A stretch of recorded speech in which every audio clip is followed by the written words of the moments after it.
Hey, can you guess what time it is? Sorry about that, folks. We had a few technical difficulties. Couldn't get in here right on time. But here we are. Let's get this show rolling. This is no longer the pre-show. This, of course, is now the show. So why don't we, just for fun, we'll go ahead and... hang on. I got feedback. So as you can tell, I wasn't down here in my studio. So I'm going to go ahead and just start the show as normal, even though we're late. So thanks for hanging on, all you hangers on, waiting to see if we were going to make it in. And we're here now. So I'm just making some adjustments that should have been done already. And it looks like something dastardly happened to my microphone. So sorry for the technical difficulties. And here we go. Why don't you all sit there? We'll be back in just a minute. Let's start this show the right way, only just a little bit late. The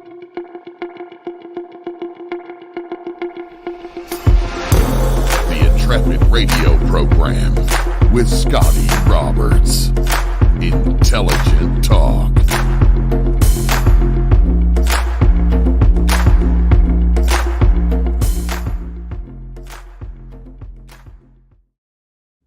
All right, folks, I'm back. It looks like something happened, like a hurricane happened to my microphone here. It's all bent and everything's out of shape. I don't know when that happened or how it happened, but there it is. And we're here. Welcome to the program tonight. This is the Intrepid radio program. For those of you who are who are new to the show, the Intrepid radio program. I'm your host, Scotty Roberts. We broadcast on Subspace Radio Network. And that's at subspace.radio. And just like .com, .net, and all of that. So let's see. Maybe he will be. Matthew Sainsbury, Ruben, I don't know. I have not talked to him today. So let's see, where was I? So yes, you can watch the show or listen to the show in its audio format over at subspace.radio, or you can come on over to my YouTube channel. That's youtube.com/Scotty Roberts to watch the video simulcast, which you can also see over at the Facebook channels. That would be Subspace Radio and also Intrepid Radio, and also my Facebook, Scotty Roberts. So you can see all those different places where you can join us. And at the same time, if you come over to the YouTube channel and you have not joined the channel or not subscribed to the channel, you can just get on there and you can hit the subscribe button, subscribe right away, and then you can hit the little bell icon, and that will subscribe or alert you when the show comes live. And of course, if you want to join the channel, you can also do that. Hit the join button. You'll see 3 different ways you can join the channel.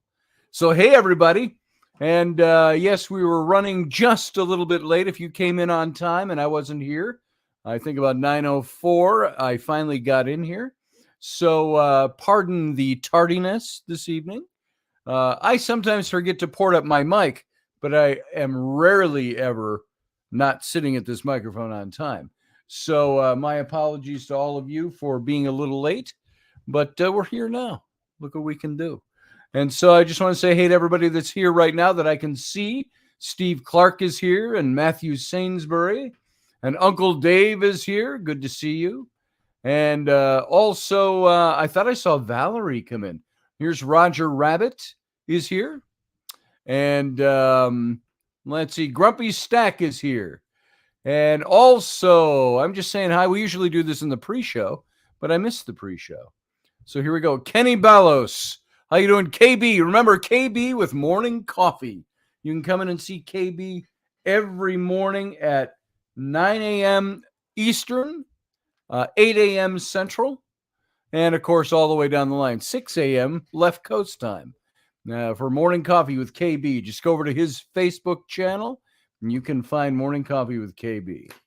And I think I said Steve Clark, and I saw Valerie, and howdy, she says. And Matthew Sainsbury, good to see you. And Paige Rockwell Soiree, good to see you. I'm glad you're in here today. And if you ever get mad about that, I'll say your name right for now and then. So there we go. So welcome, everybody. Oh, you were on Facebook instead of here, Val says. Yeah, this is much better. I think the chat works better over in the YouTube. There's a chat that goes on over on the Facebook channels, but that chat doesn't always transfer over, and I'm not watching them all. I'm paying attention as close as I can to the Facebook or the YouTube channel. So there it is. So now that you're here, let's get this rolling.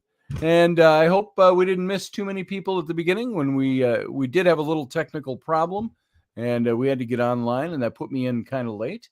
So my apologies. Mad never, says Paige Rockwell. Well, that's a good thing to know. My wife wanted me to tell you. She actually asked me to tell you that I was late because she was making me do push-ups. So we'll let your imaginations go with that one. But anyway, there's a topic. You know how I always say, Friday is Ghost Day on the Intrepid radio program. It's because that's the time where I want to take a little time to delve a little more into the paranormal. Not that we don't dive into the paranormal on a normal basis, but we've set aside Fridays for that. And I don't want to just do the same old with the paranormal. When we have guests that come on to speak about the paranormal, that's different. When we talk about equipment and investigative procedures and all of that kind of stuff that's out there, that's one thing. Talking about the science of it. Is there a science to paranormal investigation? Is there a science to ghosts? A science to the paranormal realm? Yeah, I think there is. And now I've spoken this out of two sides of my face on this issue, because I've said, on one hand, as much as we live in a natural world, we live in a supernatural world. But then on the other hand, I will say, or the other side of my face, perhaps, I will say, I don't believe in such a thing as a division between natural and supernatural. It's all one natural universe. There are just some veils we cannot pierce in this realm. And there's some things we don't experience. You got to look for them. You got to experience them in a different way. And so that's the way I see it. And when we talk about some things like we did last Friday, we talked about the Holocaust. And we talked about the Warsaw Ghetto in Poland. And specifically this documentary that's been made on the ghosts of the Warsaw Ghetto. And I thought, there are times where we look at the paranormal and we forget that it's a real thing, and that it involves real people who have passed on. It involves real circumstance, and that it's been with us. The ghost realm, the spirit realm has been with us as long as mankind has been around, it seems. And although way back there would have been fewer ghosts, I'm sure. But when we talked about the Warsaw Ghetto, it made me think there are other things going on out there that we don't think of them in the spiritual realm, or we think, I know it does for me. You get that there's a bit of a, do I even go there with this topic? Like when you talk about Auschwitz concentration camp. Do you ever talk about, are there ghosts at Auschwitz? I'm sure there are. Would you go asking for the permission to do a paranormal investigation at Auschwitz? That's a tough one. I think that's a little too sensitive still. Gettysburg is crawling with ghosts, says Matthew Sainsbury, and that's very true. And so I thought tonight I wanted to look at another one, a place like that. Maybe we'll try to do more and more of these, but I wondered about the ghosts. You saw the title for tonight's show is The Ghosts of the Greasy Grass. Now, if you saw the picture on the graphic for tonight's show, you might be able to place it.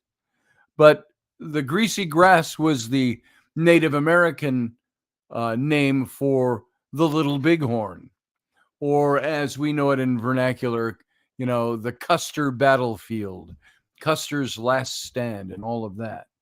And it's funny when I did the series on Bury My Hearted Wounded Knee, we spent over 7 weeks talking about the Native American point of view of the conquering of the American West. And we sometimes heard very different stories or different perspectives on what happened. I know, like the massacre at the Little Bighorn, the battle for the Little Bighorn, Custer's Battlefield, Custer's Last Stand, all of this, and how Custer was held up to be. You miss push-ups, Paige? My shoulders are still sore. So Steve says General Custer and his brother and brothers-in-law were all killed there. Yes, they were. And there are some opinions about Grumpy is grumpy. What's grumpy about? Grumpy over in the chat room, folks, if you're listening on radio. What's Grumpy grumpy about today? The fact that I was late? Oh, he was doing push-ups waiting for me. Yeah, there it is. It's the push-up thing. You know where that came in? Just let me insert this little story. Rainey is a scoutmaster, as you know.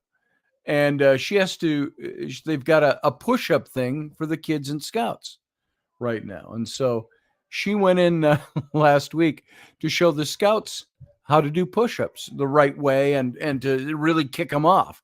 How many can you do in a minute challenge? And she got down and she said, I got all set. I was in position and I couldn't do one because she's got something wrong with her shoulder, which has been inhibiting a lot of her massage therapy business as well. So she couldn't do them. She tried just tonight, and she was sitting on the floor, and she tried a push-up. Couldn't even do it. But I can tell you what, I got down. She wanted to see how many push-ups I could do in a minute. I got up several times, so I did okay. So for as out of shape as I feel. But anyway, moving on. Let's move on from that. The Greasy Grass, the Little Bighorn, no matter what it's been called, it always seems to be one of those places where I know, if I remember correctly, they don't allow what you would call paranormal investigating there, if I remember that correctly. But I've got some information on the battle. I've got some information just as a recap, so you understand what was at stake there, why it was happening the way it did, what was the outcome. And I'm looking at this guy who wrote this article, and he said generally, as a rule, he didn't believe in hauntings or in ghosts and things that go bump in the night. But he said also he's only been to 2 places where he felt that the spirits of the dead might be walking alongside me. Now, isn't this the way most people are? We don't, ghosts, you don't believe in ghosts, do you? But they'll be scared, wondering, is there a ghost in my house? Is it haunted? When it comes down to personal, people don't want to admit for some reason that they think ghosts exist. There's nothing wrong with that. I don't know what the stigma is behind that. But this guy talked about the first was in the gloomy shade of Little Round Top near Gettysburg, and the second was on a dry, grassy hillside in Montana, and that would be the Greasy Grass, as the natives called it, the Native Americans, or the Little Bighorn, coming off the Little Bighorn Mountains and the Little Bighorn River, and this is where the battle took place. And it was a windy, cloudy day when we drove up a long incline to the Little Bighorn Battlefield National Monument in southern Montana, he said. And despite a quick trip up from Sheridan, Wyoming that morning, on which we only saw a handful of cars on the road with us, he says, we pulled over to an overflowing parking lot that bordered the National Cemetery there. And it was a place where my wife and I, out of habit, began to search for unfamiliar license plates, as well as an open spot to park. And he talks about having had pictures of the battlefield at Little Bighorn in his head since he was a boy, mostly fueled by Errol Flynn and school textbooks and the World Book Encyclopedia. Remember, Errol Flynn played George Custer in the movies. And with Ronald Reagan, I can't remember who Ronald Reagan played. Sheridan? But The Road to Santa Fe, some of those movies. And to many of the tourists who come to the Custer Battlefield, it probably appears as little more than a line of tall, grassy ridges among a wide open range of countless other grassy ridges, and not much more than the massive granite obelisk and spiked iron fence that sat atop one of those hills sets it apart from all the other hills as far as the eye can see. Now, if you did not see this picture, take a look at the graphic for tonight's show, and you'll see the battlefield. And still today looks like just wide open prairies and hills and crags and so on. And there's still not much to see there, even though it's much more built up now than it was before, obviously, 50 years ago. By the fall of 1875, a number of Western tribes had left their reservations. They were gathering in force in southern Montana in a loose confederation under the mystical leadership of the Hunkapapa Sioux chief Sitting Bull. And collectively, they considered the neighboring Black Hills to be sacred, the Pahasapa. And by the way, which is where we placed Mount Rushmore, in one of the most sacred set of hills to the Native American peoples in that region. But when gold was found in abundance there the year before, Custer had led that expedition that found the gold, by the way. They understood it would take a war to keep white men from overrunning them. And so despite diplomatic efforts by several tribal leaders, Red Cloud, Spotted Tail, Longhorn were some of the leaders who traveled to Washington to meet President Ulysses S. Grant personally, it was obvious that they would have to fight to keep the Black Hills. But the United States was suffering through an economic panic and was in need of a new supply of gold. And beside that, the hills were already crawling with miners, timber cutters, with homesteaders who couldn't have cared less about treaties. And the best Congress could do was offer the Indians $25,000 and a promised relocation to the Indian Territory, present-day Oklahoma. That's what they were offered for the Black Hills. We'll give you $25,000 and relocate your tribes to the Indian Territory. Now, the chiefs steadfastly refused to sign a new treaty.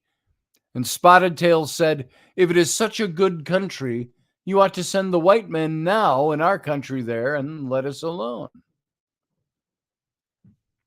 So the Indians had already experienced, that's what they were talking about, the Oklahoma Territory, by the way.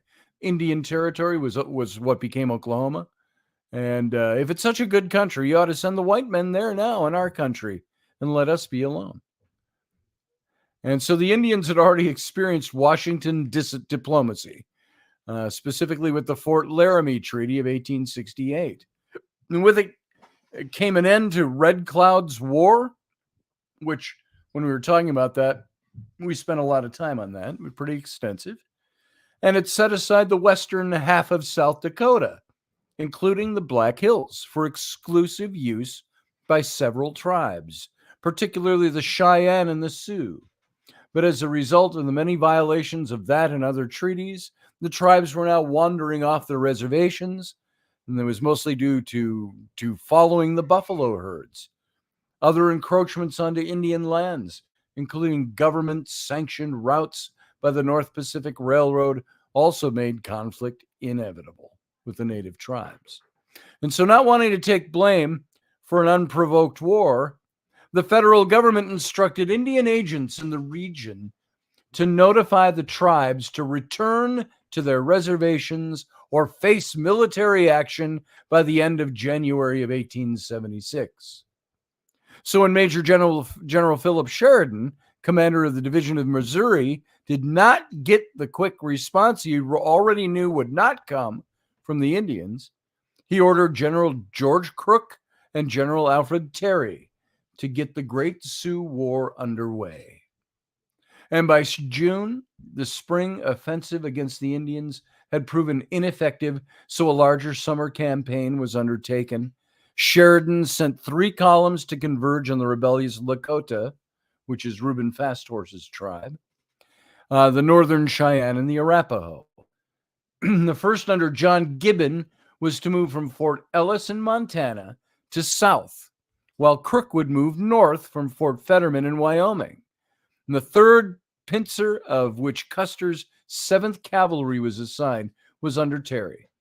It headed out west of Fort Abraham Lincoln in the Dakota Territory. Crook's unit was stalled when he checked by the Sioux and the Cheyenne at the Battle of Rosebud Creek on June 17th. So Custer was sent, and by the way, many of these things that are called battles weren't battles at all. Many of them were massacres, but the United States government named them battles. But let's move on. I'm thinking of Rosebud Creek. So Custer was sent in ahead to keep contact with the Indians, declining extra men from the 2nd Cavalry and a number of Gatling guns. He felt he'd be slowed down with those. Custer intended to move quickly, and he did. And by the 24th, he stood atop a tall ridge called the Crow's Nest and saw herds of ponies and a village several miles away along the Little Bighorn River. He was about 12 miles and 2 days away from meeting his fate. Custer made the mistake of believing the army estimates as to how many warriors could have been in that village. He was told there could be no more than 800 warriors there, and the number probably exceeded 2,000. And despite his hope to make a surprise attack on the village on the 26th, he decided to attack a day earlier, convinced his presence had been discovered. He characteristically divided his men into 4 units, the other 3 commanded by Major Marcus Reno, Captain Frederick Benteen, and Captain Thomas McDougald. And Reno was to attack the village from the south, Benteen was to contain fleeing Indians to the west, and McDougald was to guard the unit's wagon train. So Custer planned to take his force of about 210 men, along the eastern ridges of the valley and attack from the north. And he soon discovered that the lay of the land made that nearly impossible to achieve. And so before they ever went into battle, many of Custer's troopers, officers and enlisted men alike, had premonitions that it was to be their final fight. They all had a gut feel about it. So too did several of the 7th Scouts, among them Bloody Knife, an Arikara, who was killed with Reno that day. I will not see you, he's speaking to the sun, I will not see you go down behind the mountains tonight. I'm going home today, not the way we came, but in spirit home to my people, he said. Reno and Benteen were both beaten into hasty retreats, eventually combining forces east of the Little Bighorn to fight for their lives. And they didn't know exactly where Custer was at the time. His movements prior to his last stand on that lonely hill had been debated and argued by history buffs and PhDs for years. One theory even suggests that Custer was bleeding to death from a wound he received in a skirmish near the river and was already dead by the time his last men fell. Now, let's look at this hilltop. The peaceful hilltop as you're looking out over the Little Bighorn Valley. It was Last Stand Hill, where this author and his wife first saw. They stopped near the visitor center for an informative talk from the park ranger, and it piqued their interest. And they soon climbed the steep path to the crest noting that traditional military gravestones had marked spots where members of Custer's unit had dropped.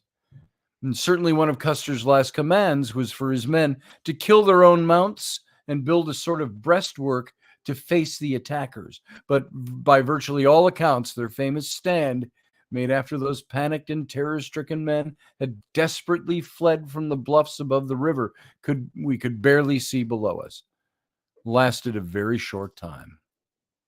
We could literally follow a path of those gravestones down the hillside, and it was no exaggeration to say that we could feel their fear and terror and sweat as they realized there was nowhere to go and they had no way to escape. Now, of course, the hilltop is a place of peace and quiet now.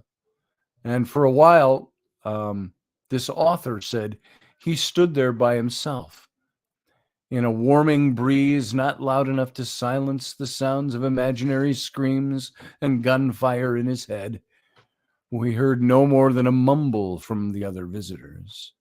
And just below the peak of the hill, where the monument to the soldiers stands, it was placed there in 1881 when the remains were gathered and reinterred. There's a remarkable memorial to the Native Americans who fought against and died with Custer and his men in the place the Lakota called the Greasy Grass. Not without controversy, the Peace Through Unity Indian Memorial was finally dedicated in 2003. And it's graceful reminder of the men and the women of the plains who also fought that day in 1876. And nearly invisible to those climbing up the path to Last Stand Hill, the memorial features 2 stone spirit gates that lead through the hillsides to a circular display of elegantly carved panels that feature the words and images of many of the men who both faced and fought with Custer. One of them, Wooden Leg, simply said years later, "We killed soldiers who had come to kill us." From the memorial, you can walk down to a place where the last of Custer's men probably died, taking a winding southwestern path that didn't exist in 1876. Down the hillside toward the deep ravine, there was a long coulee that empties nearer to the banks of the river. You can stand there on a little promontory that can give you the perspective of the Oglala Sioux warriors who stood along the edge and poured fire into the handful of soldiers who had abandoned the hilltop in an attempt to get back to the river. With the military cemetery yet to explore, you don't really stay too long at the ravine. You can read historical markers and look out back up the hillside, stopping often to look at the blooms of prickly pear growing and the multiflora roses, and glancing upward toward Last Stand Hill. By the way, the prickly pear is what the Lewis and Clark expedition encountered, and the men, they hated that stuff. Prickly, spiny plant life that they had to trudge through. The author of this article said, along the way, we saw a man doing much the same as he headed toward the ravine. He wore a Stetson and a heavy coat and walked with a cane. He was a veteran of many visits to historic places, I supposed. "How you doing?" I asked him as we passed. "A lot better than Custer was 138 years ago," he said with a grin. "It's peaceful here," he added. And then, as if he caught a scent of it in the air, he said, "It's history." There were military inquiries into what had happened to Custer and his men, particularly why Benteen and Reno had not come to their aid. As a result, Benteen's reputation as a commander in the field was beatified, but Reno's was trashed. Ironically, Reno, who was dishonorably discharged from the army and was buried in an unmarked grave in Washington for a while, was reburied with a full military honor in the cemetery near Last Stand Hill. The author found his grave before he left, and he said he and his wife found the graves of many of Custer's scouts, and we walked among gravestones of the honored dead from the many wars that had come after those with the Indians.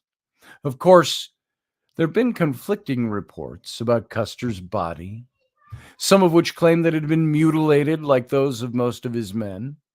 Although it's unlikely that Custer went unidentified by the Indians, it was true that he had shorn his long locks before the campaign began. And there were rumors that Custer had killed himself rather than be taken alive, although his wounds were not consistent with that theory. It was probably true of others. No man wanted to face their fate as a prisoner.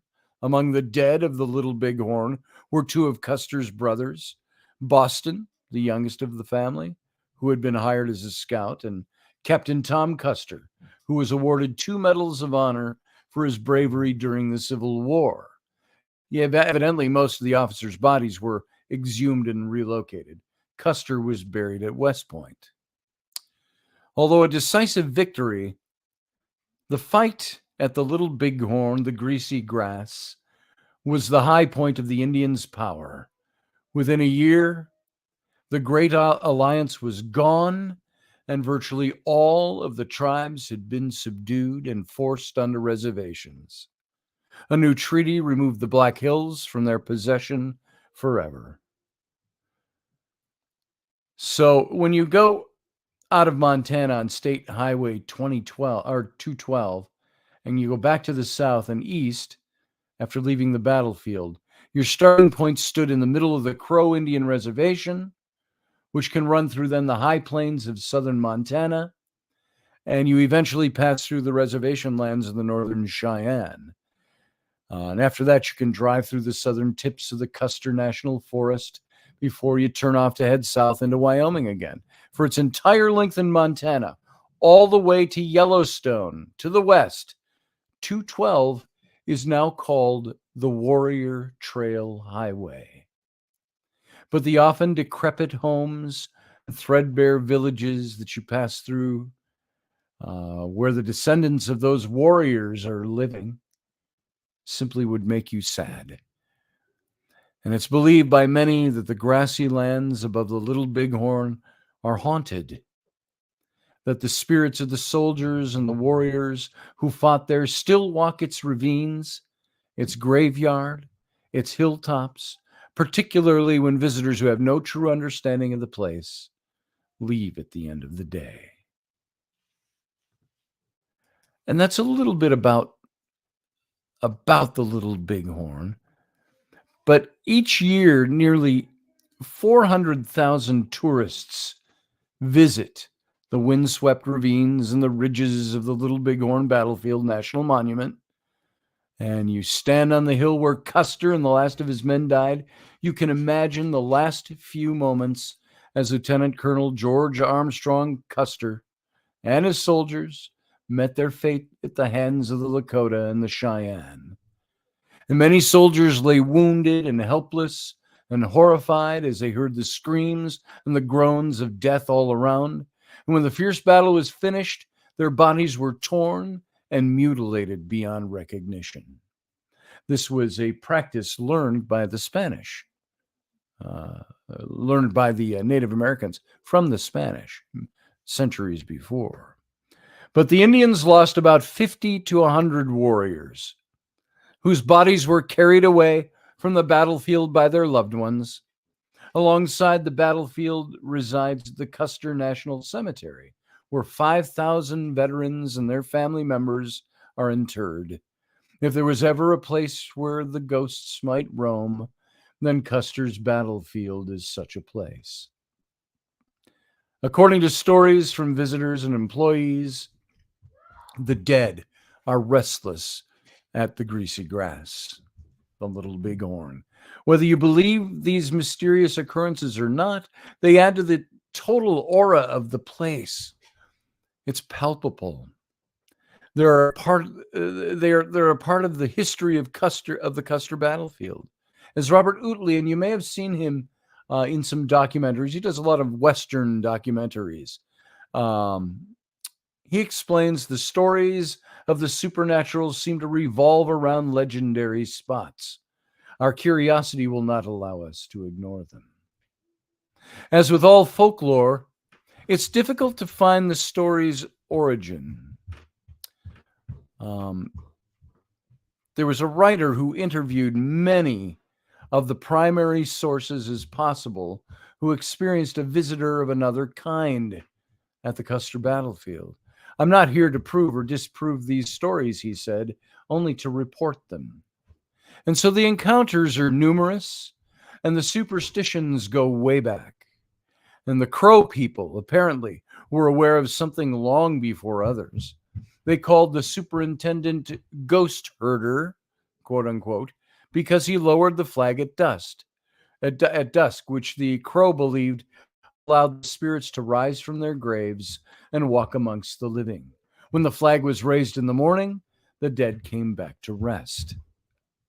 And it's nearly impossible to pinpoint when the employees and the tourists began to experience all these strange observations. Historian Robert Utley, who was a ranger at the battlefield from 1947 to 1952, stated there was no ghost business going on back then. However, an experience during this time may have involved Charles Kuhlman, who was author of Legend into History. And it's been reported that Custer's spirit visited him. It has also been reported that Kuhlman would visit Last Stand Hill alone in hopes of making some form of contact with the other world. Utley denies that these events happened. However, it could explain Kuhlman's fantastic interpretation of the battle. There were stories of the sounds of Indian warriors charging on horseback through the cemetery that soon followed this. And people who walked through the cemetery at night spoke of cold spots that seemed to spring up from nowhere. And this is a thing, too. Back in 1947 and 1952, I think there were obviously ghost stories, but I think you did not have as much paranormal stories and anecdotes and experiences as you get now. So things have changed now. And perhaps our perception has changed now. And perhaps over the years, the ability for that veil to thin has changed as well. So they spoke of these visitors of another kind, tourists who would come in all shapes and sizes, and their stories did too. A visitor from New Orleans claimed to have been transported back in time to witness the battle. While driving along Battle Ridge, a cab driver from Minneapolis witnessed soldiers and warriors fighting to the death. He became shaken and distraught into the visitor's center, where the employees calmed him. Former Battlefield Park historian, Superintendent Neil Magnum, once received a strange call one day from a lady in Canada. She had a dream about an Indian killing a soldier during the Custer fight. She claimed to know the soldier's name. Neil checked the 7th Cavalry's roster but found no soldier listed under the name. However, the woman was persistent, stating the records were incorrect. One evening in August 1976, a National Park Service law enforcement officer visited Last Stand Hill. He was alone when a sudden drop in temperature went through his body. The cold was accompanied by the soft murmuring of voices.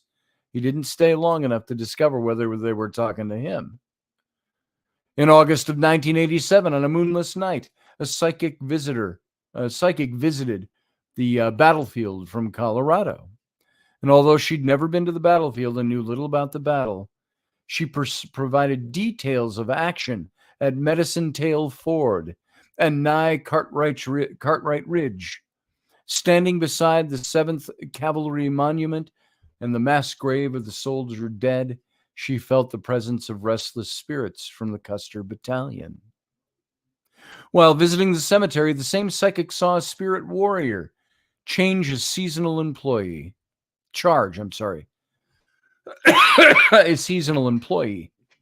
count coup, and then turn and run past the visitor center down the cemetery ridge.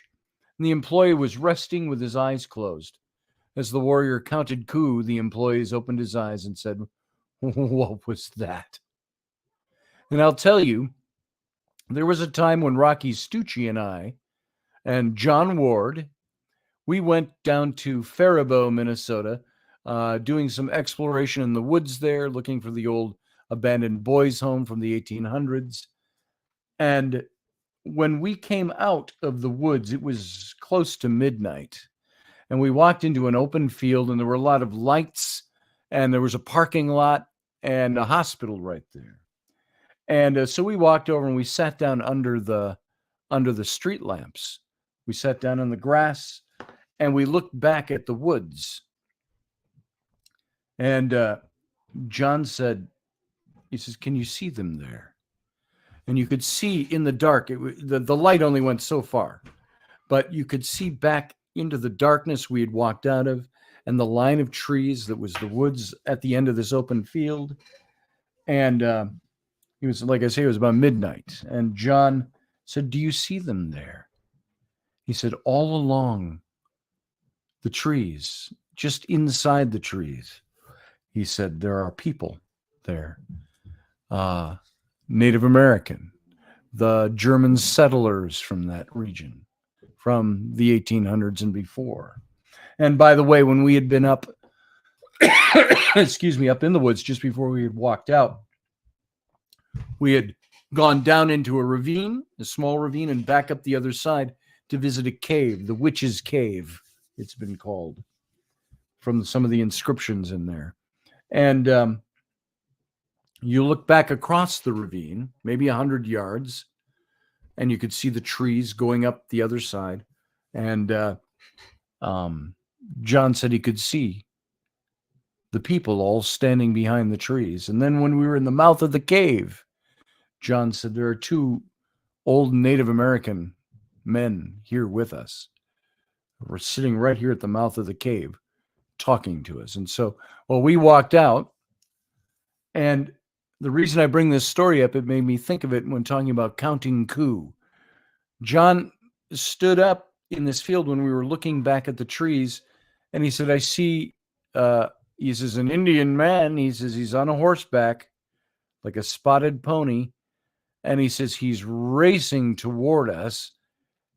And he's coming up to us and he's stopping and he's hollering at us and then turning around and riding back to the trees." And he says he's done this several times.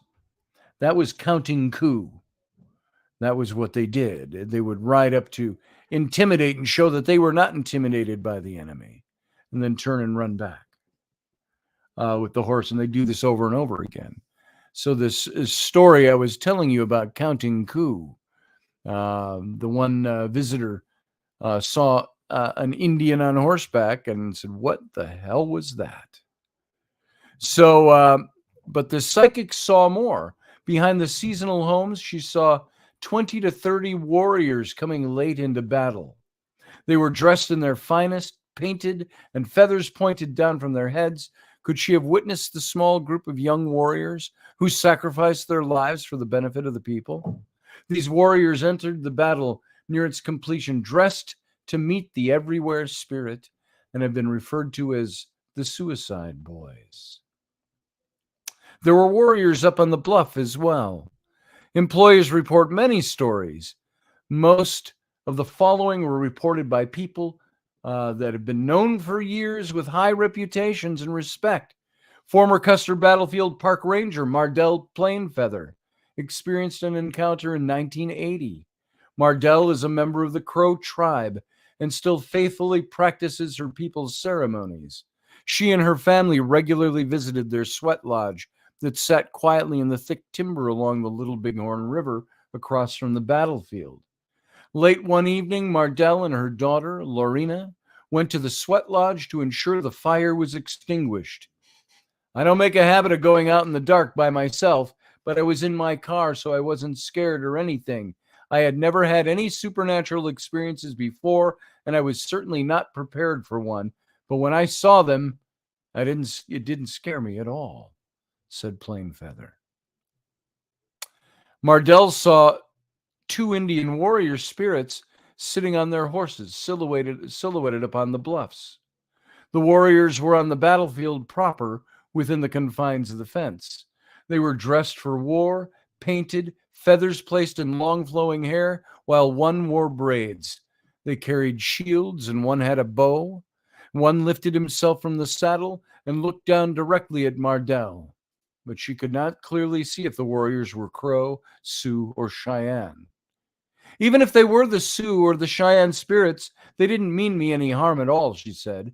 Perhaps they were just trying to tell me that I was doing a good job of interpreting the battle story to our visitors. Perhaps they were, this was Mardell, perhaps they were just trying to tell me that they were happy that a Native American, no matter what tribe, was finally telling their side of the story. Maybe their spirits were restless. Mardell had another experience that took place in her family's battleground house. One night in 1986, while the family were asleep, there came 3 loud knocks at her bedroom door. When the door was open, no one was there. Her husband Dan walked through the house, especially the kids' bedroom, in fear there might have been a burglar. The kids were safe and fast asleep. The next day, my father-in-law said not to worry because it was only my husband's grandmother saying goodbye. She had died that night. Then there's the stone house. And by the way, if we run out of time, folks, we'll carry this over into the captain's cabin. Some of these stories, if we run out of time with them. The employees report bizarre stories inside the stone house.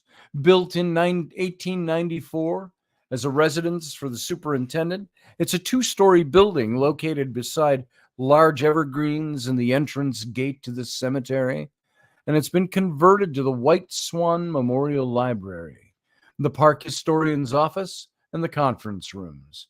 And the lower level was once used to house bodies awaiting burial in the cemetery. Before becoming the White Swan Memorial Library, it was used as a summer residence for the staff and was shut tightly and left empty during the winter. While living on the battleground, Neil Magnum remembers walking home on many winter nights through the cemetery and seeing the lights on in the stone house upstairs apartment. He always turned off the lights, and once he couldn't get the front door open. Frustrated, Neil went home. Returning an hour later, the door opened easily. He walked up the stairs, and in Neil's usual calm demeanor, he turned off the lights one more time. Neil and his family had the opportunity to live in the stone house for a couple of weeks when they first came to the battlefield. Although they saw nothing, their dog was not very happy while spending a lot of time pacing back and forth. One night in 1980, Mardell noticed the lights.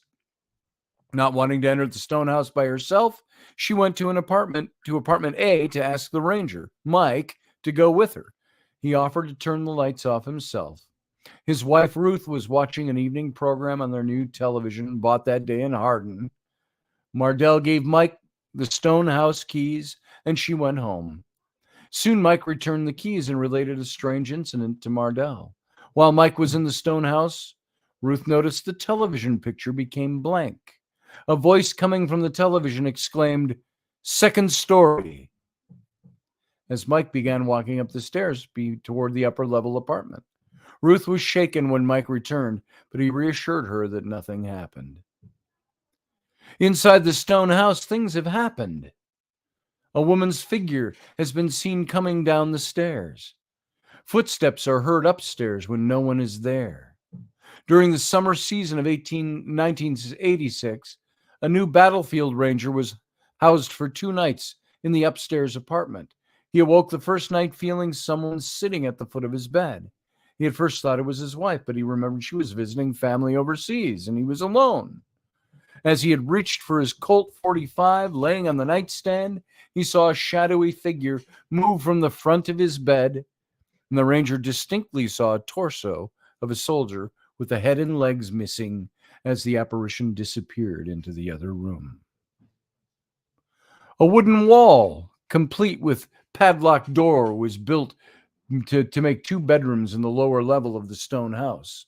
One night early in 1989 season, 2 staff members were sound asleep. One was suddenly awakened by loud bangs on the partition wall. The sound was coming from the opposite side of the wall. The door was locked. The padlock was on the employee's side of the wall. The strong knocks occurred again. The other staff member was awakened, but the sounds had stopped. The only entrance to the other side of the wall is through a window that was securely locked. The person who experienced this event felt it was just the boys welcoming them back to the battlefield. Alan Florence Jacobson spent many summers in the stone house, upstairs apartment. They grew accustomed to the strange happenings in the stone house. They weren't totally uncomfortable with the fact, however, of the doorknob turning and no one at the door, or the unexplained footsteps coming from the empty upstairs apartment as Al and Florence were viewing slides downstairs. There's only one entrance by way of the stairs from the front door. And they also speak of coming home and finding personal items moved around. How about that?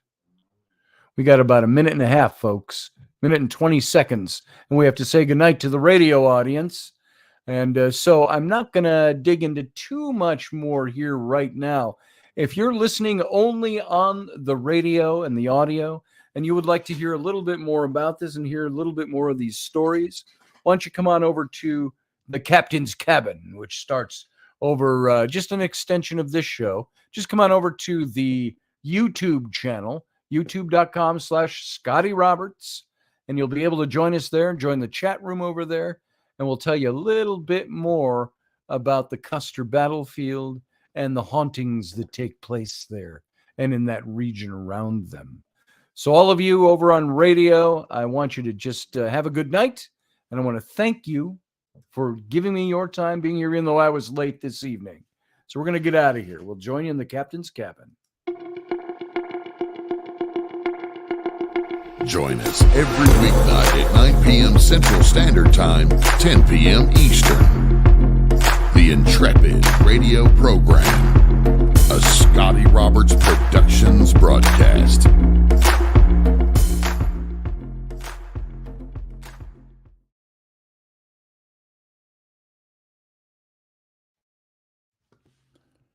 Well, here we are. That seemed to loop over kind of funny.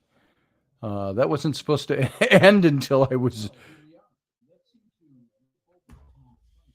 What have I got going on here? What am I hearing? Oh, I'm hearing the... sorry about that. The YouTube channel came. So, welcome to the Captain's Cabin. And we haven't played the intro for that yet because I want to take a commercial break. A commercial break in the KB Kenny Ballos fashion. So all of you sit tight. I'm going to put my speaker or my microphone on. Better yet, I'll let Dave Potter, Uncle Dave, can talk to you while I go take a commercial break. Hey, I would be happy to do that because when you come back, I'm going to make you repeat part of your story because the audio garbled right as you were saying a key part. Oh, all right. I'll be right back. Here's Uncle Dave. Your thing. Hey, everyone. Did you all have a good Thanksgiving? I'm assuming that's yes. I don't see the chat. So hold on a second. I'm trying to bring the chat back up. Oh, there's the chat. And I got nothing.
Well, what happened there? Did Uncle Dave leave? Well, how long did you go before it cut you off? Oh, not very long. I was just starting to talk, and I asked a question. I thought, oh, hey, I should look at the chat. I pushed the chat button. The chat didn't come up. I went to clear the chat and dumped me out of the system. So nice. Well, Yeah. I had Whoa. a good Kenny Ballos type of break. Yeah, And good for you. a commercial break, and so I'm good now.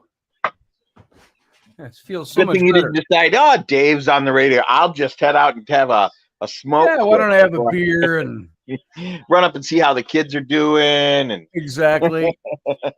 Okay. I saved so a turkey and ate a buzzard, said Ken Ballos. you were telling the story. He was going to check the stone house. The TV went blank, and then it was garbled. And then by the time I got you, so what happened? It was just, it would have been, they figured out at the same time he was going upstairs to check the second level. The Yeah. TV went blank. Yeah. And said, and the TV actually said, coming out of the TV, it said second floor. And she got worried. And then he came back and told him, and he says, well, yeah, that's about the time I was going upstairs. So he said, nothing happened, though. He says, I was okay. There's probably somebody just telling her, yeah, he just went up to the second floor now. So, but that's intriguing to me to, mostly because I've studied the history of it so much. Yeah. And there's all that information. And then you wonder, would I be able to see somebody or communicate with somebody or have some kind of contact or see something that I'm not used to seeing? And so, that was, I think there's some, and I got a bunch more interesting stories. I was out there once, and it was in 86. My first fiance and I went out to Custer State Park to work the summer as counselors at a summer camp. Mm-hmm. And we visited the battlefield, and what I really remember is and this is just probably the empath in me, I really wasn't tapped into a lot of stuff in 86 yet. That really happened around my third fiance. But did you just date that by your fiancés? It didn't happen in that summer. It was by the time of my third fiance. Yeah. Okay. I'm really good at proposals. Yeah. Marriage too. Yeah, engaged 5 times, married once, divorced once. So okay. So my record for marriage and divorce is really good. Yeah. Anyway, I remember standing on this little, I want to say a mound because it wasn't really a hill, but it was elevated and you could see quite a bit from where I was. Terry, by the way, Terry's here. We got the whole KB team here tonight. Awesome. Hey, Terry's here, KB's here, Val's here. And I remember my heart racing and a sense of panic and it was like I couldn't pinpoint where the sense of dread or where the sense of fear was coming from. It was from everywhere. You know what I'm saying? Yes, like it was just all around me. Look, hey, Wendy. Hello, lovely darling. Sorry, Dave, you got to go now. Bye. No, he's still here. That just moved you closer to me. So that and extreme sorrow, just extreme sorrow. Yeah. So. Well, how are you, Wendy? Well, this is a really strange experience that I'm on the captain's cabin. Yeah, how about that live? Because literally I would normally in the same time zone? Different time zone. Normally I would be asleep, but here I am next door. Yeah, now let's see, it's what time where you are? About 9 or it's 5 past 9. 5 past 9 up in Calgary. So instead of 6 hours ahead of us.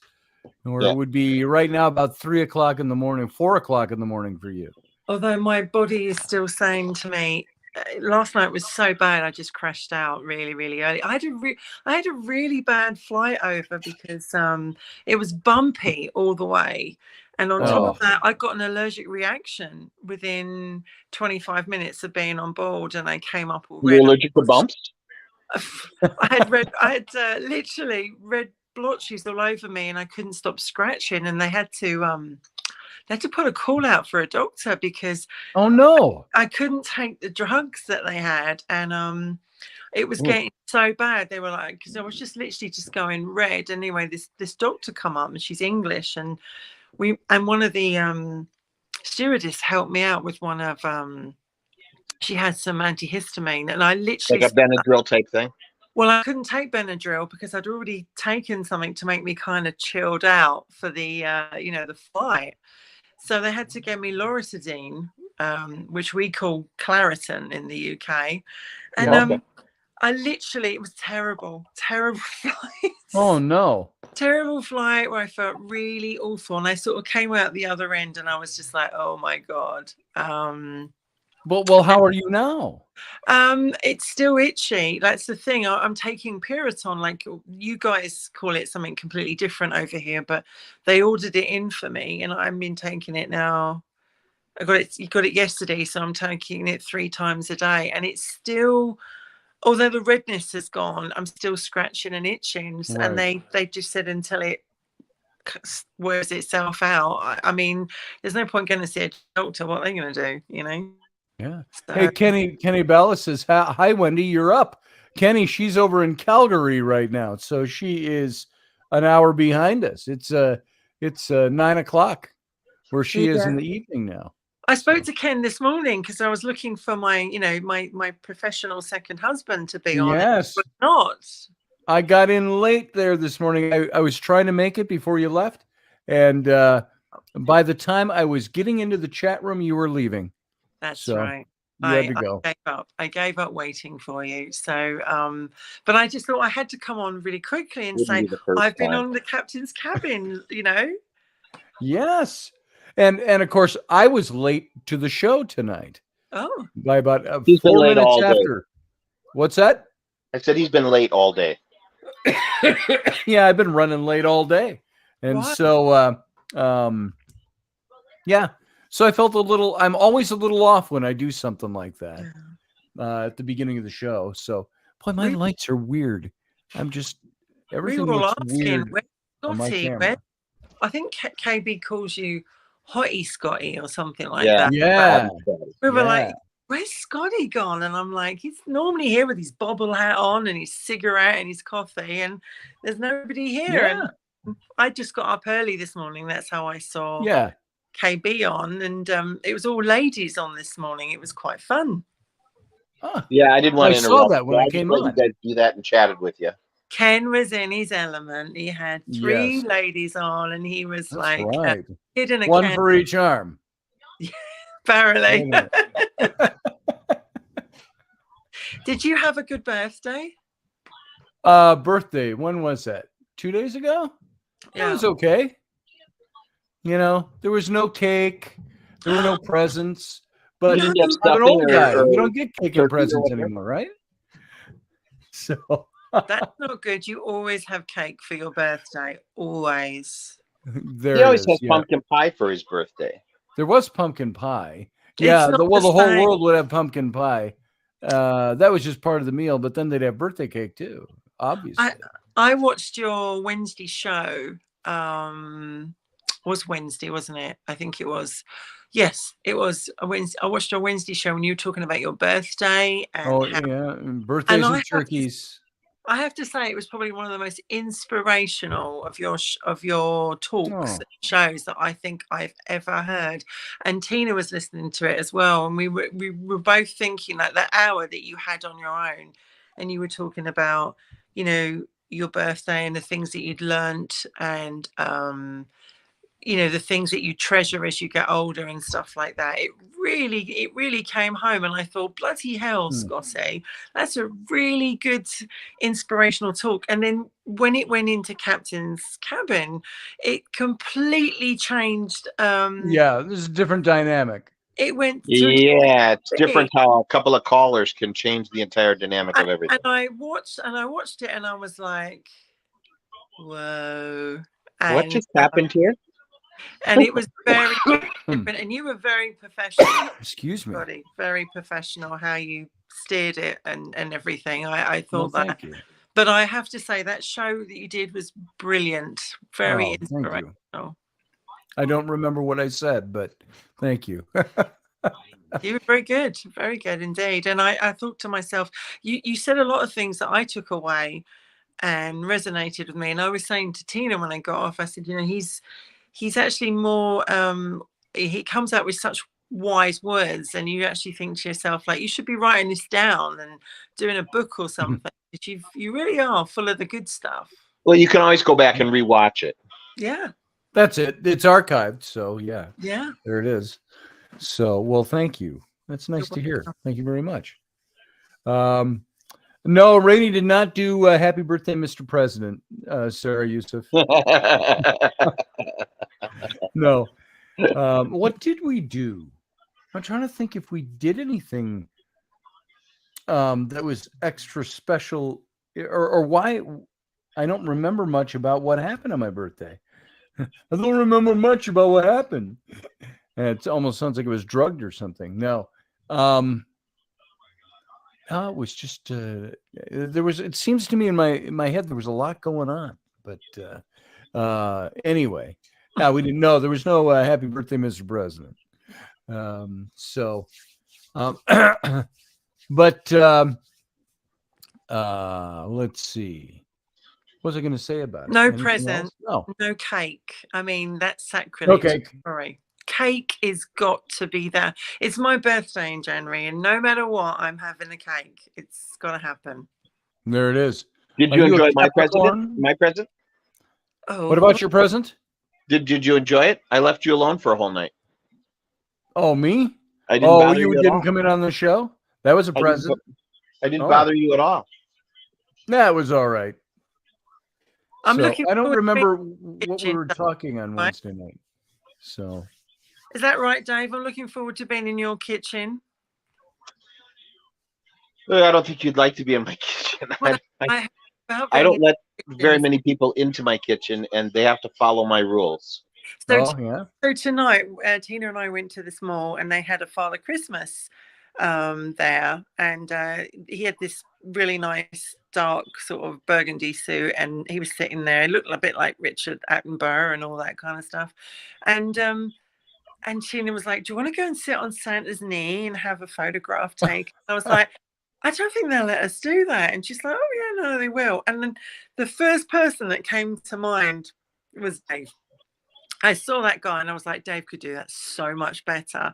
And and we don't really have that. I mean, like we have Father Chris, we call him Father. I don't do Santa. But you think you don't do Santa? I don't do Santa. Why not? I have no interest in doing that. I'll come and sit on your knee. Oh, you mean? Oh, there you go, Dave. There's inducement right there. Because I need some help. I need some Christmas inspiration. That's for sure. Yeah. I'll make your Christmas wishes come true. That's totally different. Now, that's totally different. I'll do Santa now. Yeah. I'm gonna wear my Mrs. Father Christmas outfit for Scotty and I, Robert and Robertson in Christmas time. Yes. Yeah. I think I know which one that is. I do have a Santa hat, and it's not more than 4 feet away from me, but it's 4 feet away, and I'd have to get up.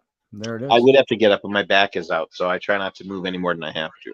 Terry, I don't want to steal any of Kenny's energy here, but Terry, the Speedo King of Virginia Beach, is here, and he says, "Go for it, Dave." Guess just hiatus. All right. We were waiting for a response from Dave. I guess we're not going to get one on that. And yeah, he's reaching the hat. I want to hear ho ho ho. Would you call me? Who'd you say was coming over? Ooh. Ooh.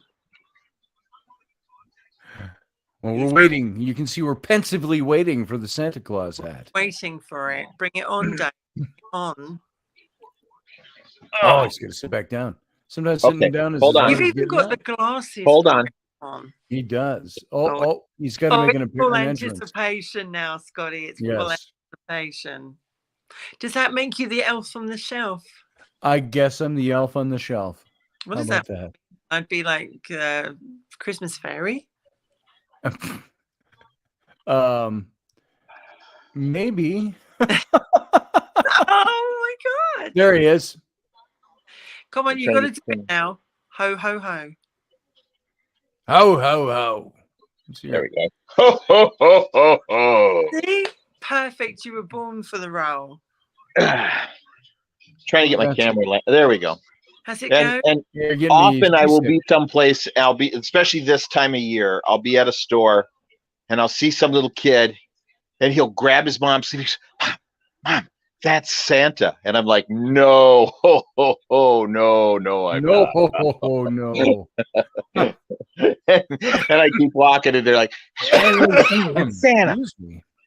Is that when you The go other thing I like to do is go over by the toy aisle and I'll see some kid melting down because he wants the toy now, right? Just screaming and hollering. And I pull out a little notebook out of my pocket and I kind of do one of these, scratch a line through like I'm scratching out a name, put the book, and his eyes are, oh, no. Total meltdown stops, and moms look around and then they see me and then they're like, No, Ken Bellis is no Scotty the Fairy. LOL.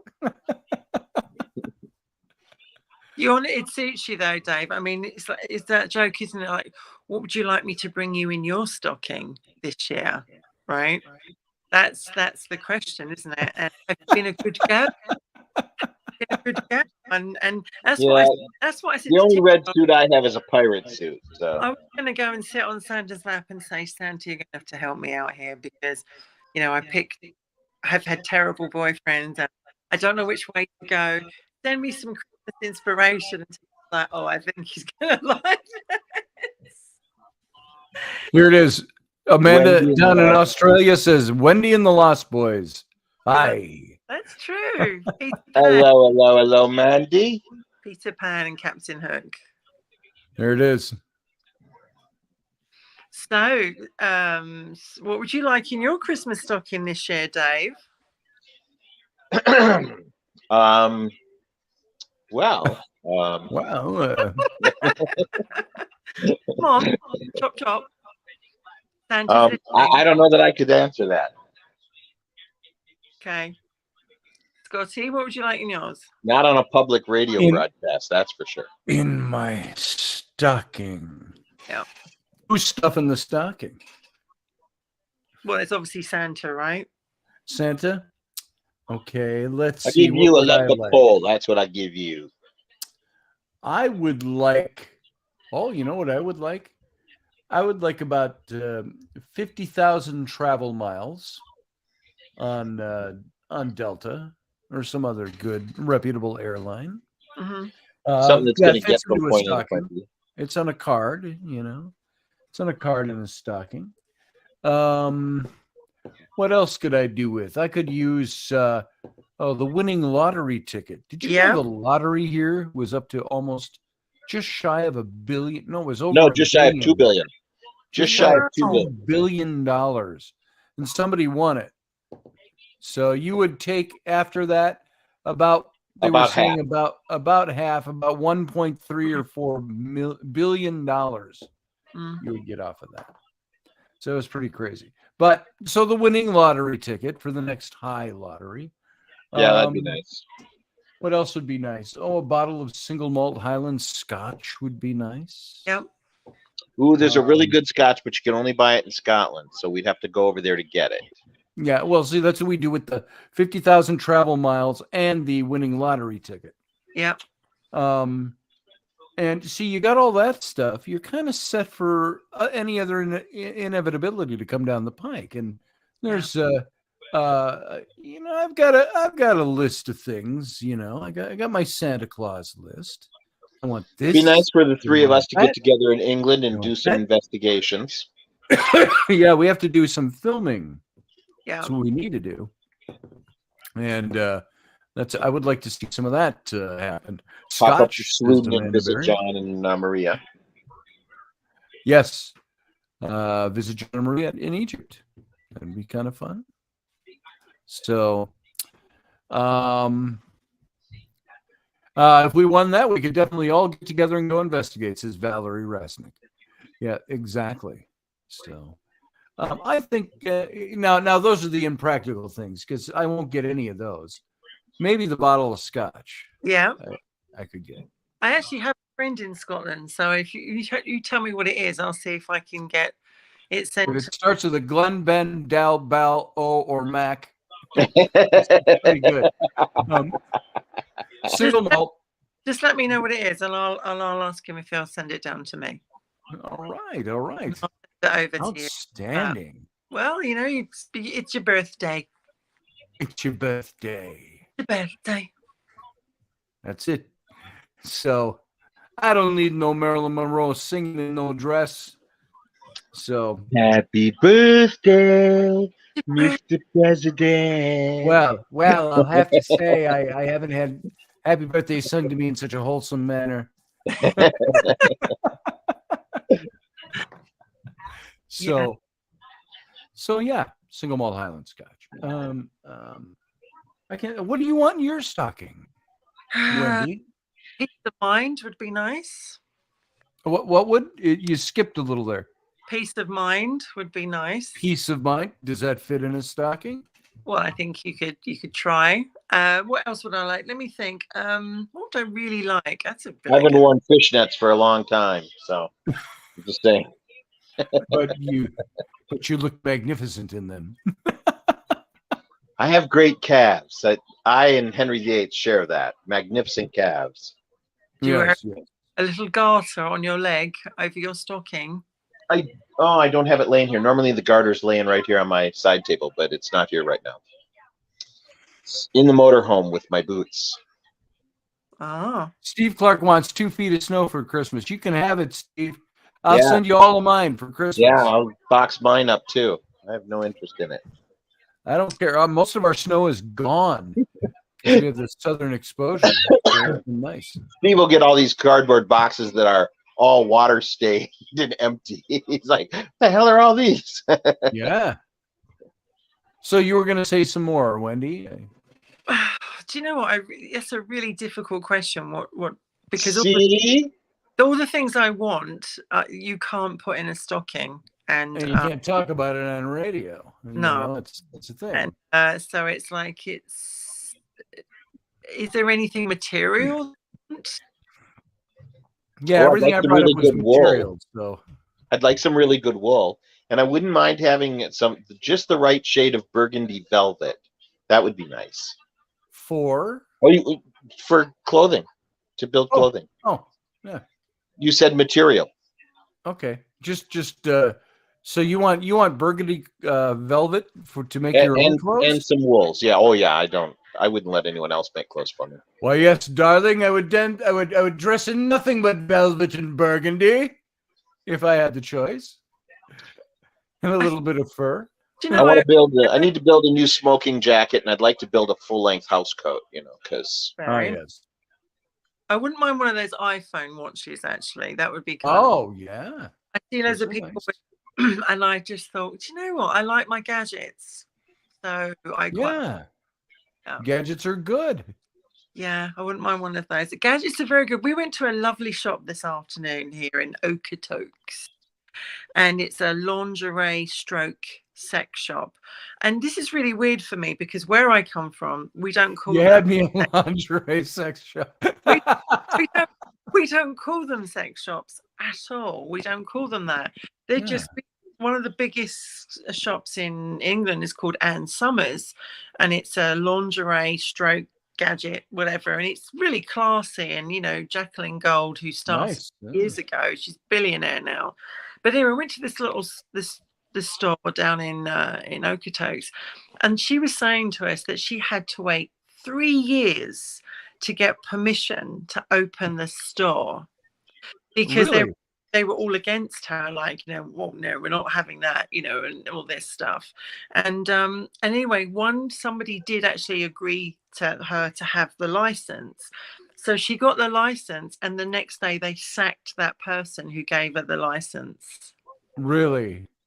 Wow. And said, like, I wouldn't be here now if it wasn't that person. So it was really interesting. But when you walked in there, it was nothing. Like, I mean, the lingerie was no. But I have a friend here whose parents started a business called Fantasy Gifts, and they have, I don't know, 8 or 9 stores, maybe. I don't know. They have a lot of stores up in the metro area, and she's inherited all of that. Yeah. She's doing quite well. Lots of people have a kink. I think it was called X's and O's, and she had a picture. Her logo was like 2 boobs and bunny rabbits' ears, and it was like really interesting. But yeah, it was quite an eye opener because the 2 countries are very, very different. And I remember years ago being in Italy, and Italy is far out there, believe me, really far out. And I remember going into said store and having to knock on the door, and this lady answered, and she looked like she was in the Gestapo, and she had the full uniform on, and it was like going into Aladdin's cave. There was some wild and weird things in there, and I was just like, oh my God, I can't believe. Yeah. Wow. The difference between the and we don't talk about this. It's something we might have to bring up in the show.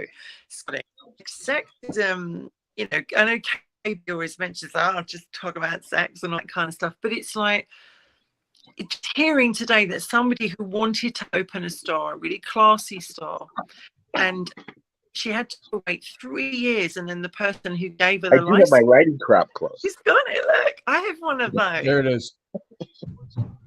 Because you never know when you need a riding crop. Riding crop too. You never know when you need that. Strangely enough, it's right next to the bed. I have no idea how that happened. Strangely enough. So it was actually tucked. It's just because it was tucked in a bucket of daggers that I have there. See, I actually have a bucket of daggers there, and it was tucked inside the bucket of daggers. What? Doesn't everybody keep a bucket of daggers? Seriously. We got Professor Bauer on too. How about that? Doesn't everybody keep a bucket of daggers next to the bed? Sure? Well, I've got 2 next to my bed, literally. I got one here. Well, this one, yeah, I've got that one sitting there, but I got 2 over by the bed. A bunch of swords right over here on the other side. Oh, behave. Because you never know. So behave. I got my swords back there. You would have loved that shop in Italy. The last thing you want to do is walk into my place late at night. In what, Wendy? You'd have loved that shop in Italy. I can honestly say I was walking. I mean, I'm very broad-minded, and I used to do Ann Summers years ago. I used to do the Ann Summers sex parties. I used to do it, sell drunk women the lingerie and the gadgets. But when I went in that one in Italy, the best way to sell women lingerie. It is. Well, I got to tell you, I know what I want for Christmas now is a party hosted by Wendy. Yeah, there it is. I'm in. Oh my God, blush. Oh my God, that's pretty good. But yes. Well, what would you like me to bring, Prof? What would you like me to bring over there? Just bring you in a scotch. I mean, everything that has been listed so far, but I mean, if you've got a bunch of women showing up at a sex party that are, you're selling gadgets to, yeah, I've been called a gadget. I have been used as a gadget, and I am willing to, I'm willing to be used by those who need something to use, Believe me, I could tell you some stories which I couldn't possibly say on air, but I could tell you some stories that I learned from those parties that would make your hair curl. And I was like, really? wow, like I learned so much, honestly. Women are dark horses, but get some alcohol in them. It's a very different story. Amen to that. Manda, yes. you better call in and balance this thing out, or Sarah, because Manda might not be the best choice there.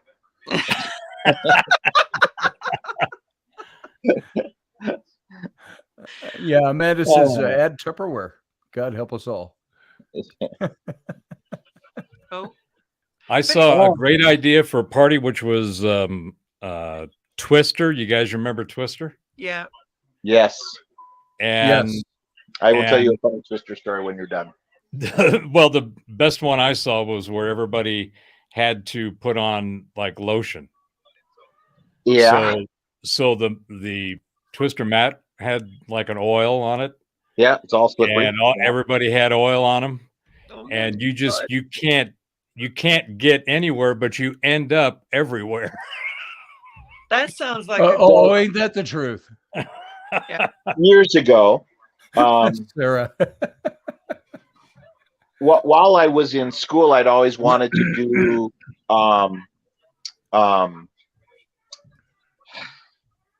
what's the King Arthur story? Camelot. And Yes. we never had the right cast members and such. And so after I'd graduated and I was off on the road doing something, I got a text, or no, I didn't get a text. I got a phone call because it was before text from the prof, and he was telling me they were going to do Camelot. I should come back and I could work the show. And so I did. And one afternoon I needed something. I went over to the new incoming tech director, who was a grad student, who had been a student there prior to me being there, and knocked on his door, and I heard some giggling and some hustling around, and I knocked on the door again. Thump, thump, thump, thump, thump, thump, thump, thump, thump, thump, thump, thump, thump, thump, thump, thump, thump, thump, all this thumping around, right? Finally, he answers the door wearing a bathrobe, and his hair's all oiled and slicked back. And he's like, "Come on in, Dave." And I like step into his apartment, and in the corner is a folded up Murphy bed? No, the board for Twister board. Twister. With a jar of Mazola on it. And his girlfriend comes walking in wearing a robe, and I notice her legs are all oily. And I'm like, clearly you two were busy. I can come back. Clearly you didn't need to let me come in. She's like, "Oh no, it's okay." And I'm like, "I just wanted a couple questions answered about the set." So I quickly ask my questions and get my answers, and I'm out of there. But yeah, that was an awkward moment because clearly they were involved in a 2-person Twister set. I don't know. Clearly. But I mean, the whole gadget side of things has completely changed now, because in my day when I did it, it's wireless. It's complete, it was very different, but now it's Bluetooth, wireless, as you say. Oh, sure, yeah. And it's like incredibly wow. And you just think, wow, who's thinking up all this stuff? And you walk through and it's like, as I said, it was like Aladdin's cave.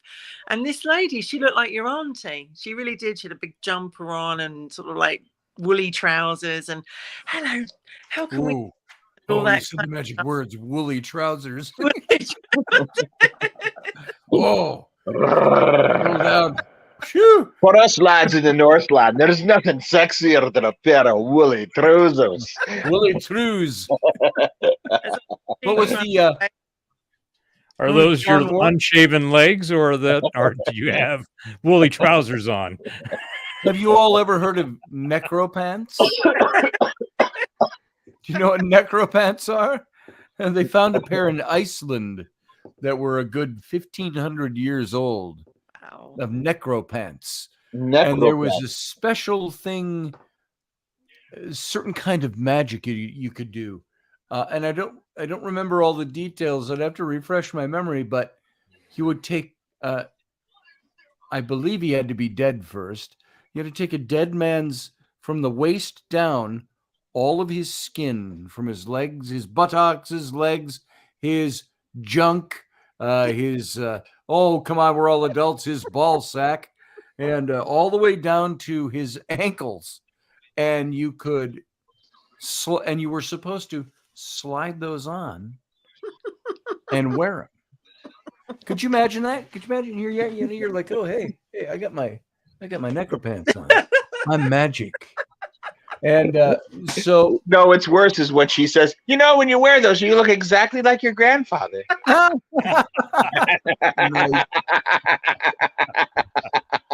Oh my God. Well, So, how do you know? perhaps I need a pair of magic necro pants in my stocking. There you go. She was wearing the woolly pants, I'm telling you. And Tina said to me, she didn't look like a sort of woman you could take that sort of advice from. And I was like, no, she's like your auntie. She's definitely like your aunt. Go in and ask all the questions. Amanda. This girl come in, she's like, you know, can I help you? And well, I'm just kind of looking for something, and she's showing all these gadgets, and because they're not cheap, they're not cheap. And she's got, could not tell you the conversation, but all I can tell you is that Tina and I sat there this afternoon going, wow, we heard some things that were very educational that I certainly broadened my mind when I came out. But yeah. 3 letters for you to keep in mind going home. TSA.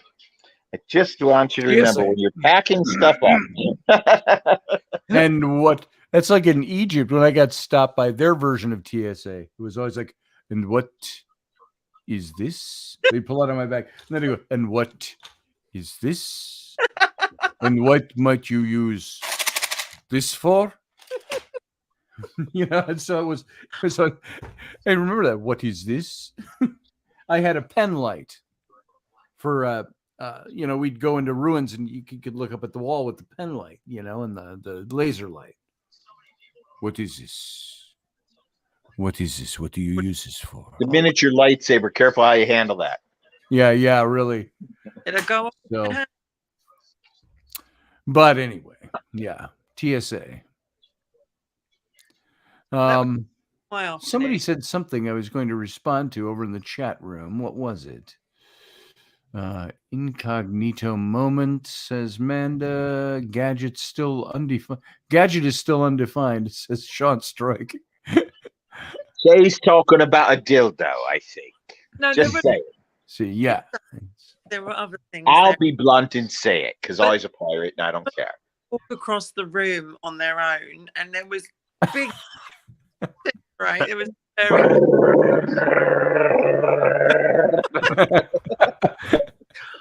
They had oh my goodness. The Sex and the City massager, which Samantha Jones uses in quite a few episodes. They had that there, and all the new silicone ones, but they had his and hers as well, which was kind of interesting. And there was this apparently portable one that some men likes to get pegged. I don't know what. Oh my God. He went there. Pirate. Savvy.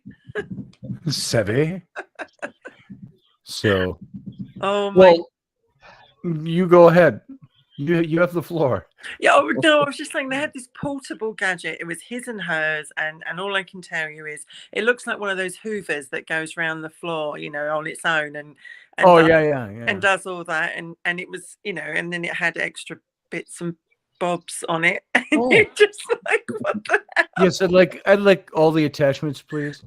And you just think, like, imagine your mum popping round or someone, and just like, hi. I was just like, it was. I would very like the.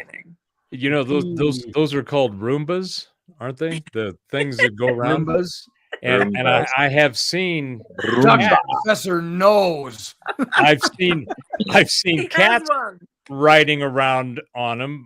So a female animal, but a female woman riding a Roomba. Now I have my mind is just blown. Yes. It's like with the attachments. And it wasn't cheap either. I can honestly tell you. I can only imagine. So I used to have a leather shop up in a warehouse, and I lived in the loft, and I was up there working. It was about 2 a.m, and I heard this, oh, oh, and I was like, what the hell is that? And there's a little studio that was right next to mine, but it was always dark. Nobody was ever there. And I went out my door, and that door was open, and there must have been 100 men in the hallway, all wearing chaps, just chaps, nothing else, just chaps. And this room was full of big cubicle metal frames with bungees and shackles and things so that you could be suspended by all limbs in midair. Like chaps. and apparently the gay bar downstairs had closed and all the leather boys had come upstairs to have some fun. And they had a little disco thing going in there, and I was like, oh, so that's what this room is. And one of the guys was like, what do you do? And I said, oh, I make leather things. Leather? And leather? They all poured into my studio. I'm like, no, don't touch anything. You're all covered in oil. Don't touch anything.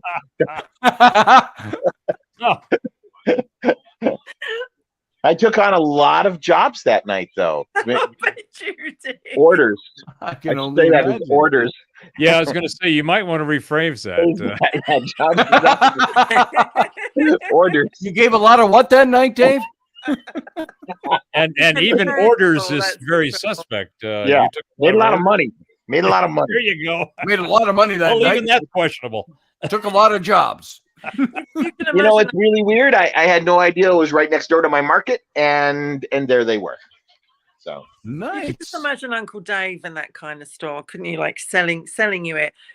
You know, good afternoon, young lady. hello, dearie. Well, I What have do you a want? great imagination, but I'm stuck on that one a little bit. Hello, darling. what can I get for you? And you're just like, your local friendly uncle who looks like Uncle Dave, like going, we have this new one, special offer. I ain't wearing no woolly trousers. Just saying. Mandy Berry knows of leather thongs in a Kubra leather company in Oz makes them. So Leather thongs with rabbit or mink fur lining. Oh. Ooh. Ooh. Yeah, that's what I say. And of course, wrist shackles and things like that. As Yes. much as I appreciate the beauty of a woman in a thong, and the thong, all the different styles, the edible ones and so forth, I can't that's the style. imagine. Yeah. I can't imagine having that string go up my ass. It's just That doesn't seem like a comfortable thing either. seems like There was a company when we were doing the pirate thing out back in the day. There was a company where we could have T-shirts made and stuff like that, and they would print them to order, and you could go online and get T-shirts and get jackets and bags. And one of the things they had were thong panties. And I said to the pirates, I said, "There's 5 of us. We should do a set but put our face on the inside." Oh, that's kind of like so that they could all and we'd all have our pictures taken like this. Well, do you remember back at the beginning of the pandemic when they were going on about, everybody's got to get a mask? Oh, yeah. There was a mask shortage. yes. And people were showing how you could turn your underwear into a mask. Yeah, there was a bunch of guys that went with their girlfriend's thongs, and I looked at it and I said, yeah, I've done that. Yeah. Okay. I But, see it. I'm I not see going to do it now. No. It's a huge change, Steve Clark. He says, wow, what a change from the Greasy Grass show. I guess we're not getting to those extra stories tonight. Yeah, you invite all the people from the radio over, and then look what we're talking about. And look what happens. I got Kenny here. I got Val me. here. I'm sorry, ladies and gentlemen. This happens sometimes in the captain's cabin. The left turn And at all the radio Albuquerque is listeners often are rather over, yeah. sharp and unexpected. I'm So absolutely shocked sorry, that radio Ken- listener. That Ken Oh, is say that not again, joining- Wendy. I'm shocked that Ken is not joining us tonight. I at least expected him to come on and show his face, because we're talking about He's here. Yeah. He was here. So Yeah, he was. KB was in the house. KB, are you still he out was there? in the house. He's Chat. still there. Call in What's if up you're in the still chat? there, KB. Or call in. So Yeah, everybody's over and we're being naughty. Toe string on the feet correct. What are we talking about there? Yes. You know, I may have toes on the nose. Yes. Amanda, what are you talking about? Yeah. I think. Yeah, can you explain that a little bit more?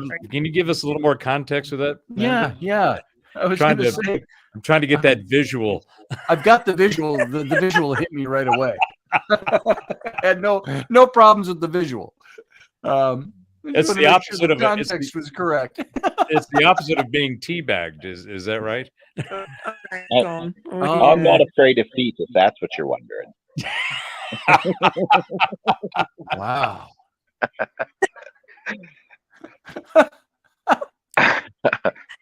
So Ellery was out posting tonight on her reels or something, Instagram or something. She did some of those, yeah. And she did one of those things, where it tells you whether you're saintly or devilish, and it came up 20% angel and 80% devil, and I snickered and I wrote, "This actually might be true, dear."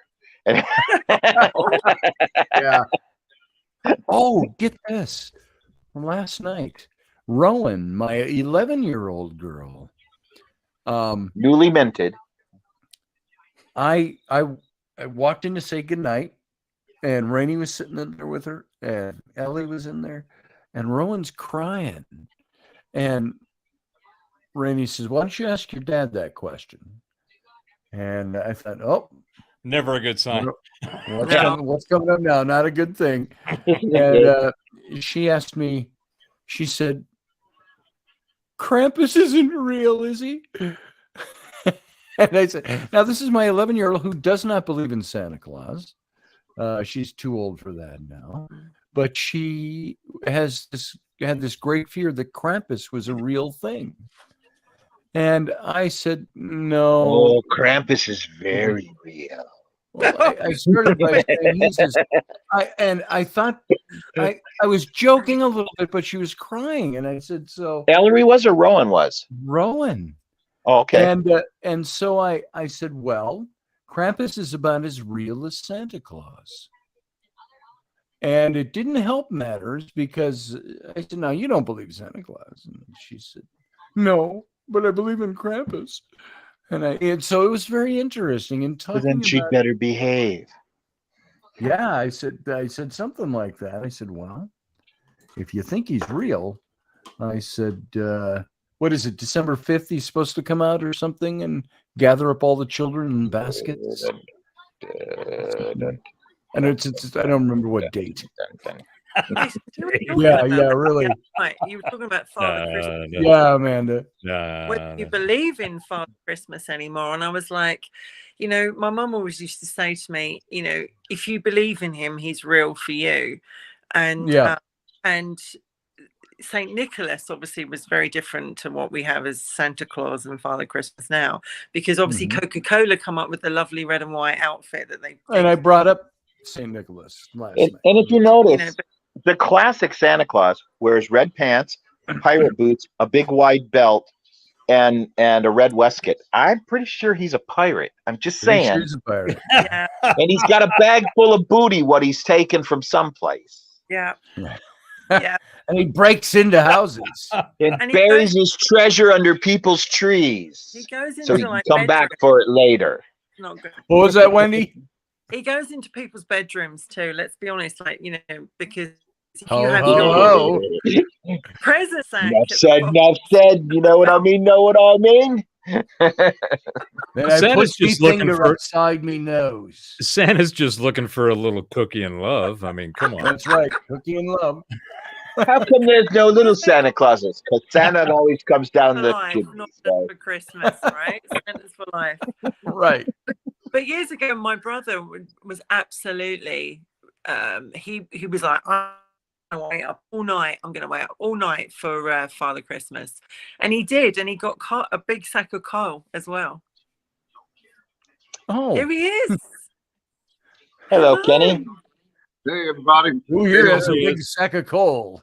I'll tell you what, it reminds me of morning coffee. It really does. And like I say, a little if bit. I don't know anything about it, you're not the only one that can fake it. I can too. There's Val. Wait, He had what? to say That it. isn't He had real? to. Every morning you hear that, like, Don't you believe him, Val? You just keep believing. Don't you believe him? Absolutely. That's right. Santa's real. I may not be Santa Claus, but that doesn't mean he's not real. And That's Krampus right. is very real. Well, that Krampus man is in the mall, he looked very real today. Had a very nice suit on and looked quite lonely sitting there. And that's why Tina and I were like, should we go and sit and have a picture Wait, with what did she Santa? just But say? we Up the dunny with the frogs.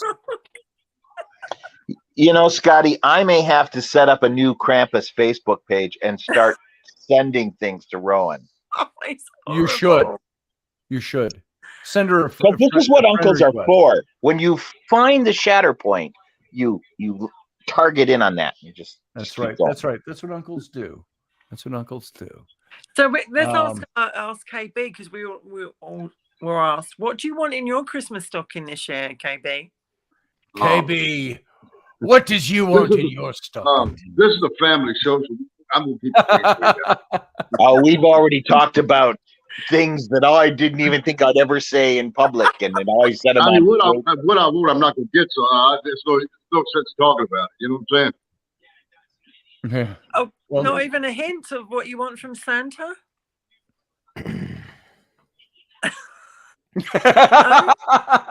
He's stymied. That's the first time I think I've ever seen you speechless, apart from when there was a. Oh certain- no! I'm not speechless, but like I said, probably what I want, I'm not gonna get from Sam. You don't think so?